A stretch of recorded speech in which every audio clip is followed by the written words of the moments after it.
মহারাজ, কে সামলাবে সব?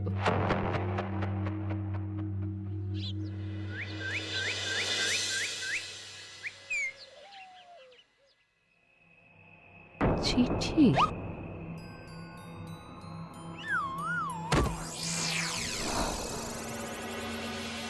আমি অনেক ভেবে দেখলাম, আসলে এসব সিংহাসন, ক্ষমতা, প্রতিপত্তি অর্জন করা আর রক্ষা করার জটিলতার চেয়ে বাকি জীবনটা শান্তির সাথে বনে কাটিয়ে দেওয়াই ভালো।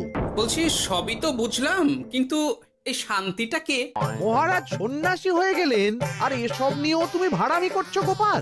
ও মা গো, এবার কি হবে? চিন্তা করবেন না রানীমা, কৃষ্ণনগরকে আমি আমার বুক দিয়ে আগলে রাখবো। আপনার ছাতির মাপটা ঠিক মতো জানেন তো মন্ত্রী মশাই? মানে ওই গোটা কৃষ্ণনগরকে কি আপনি আপনার বুকের মধ্যে আগলে রাখতে পারবেন? গোপাল! মার্জনা করবেন মন্ত্রী মশাই।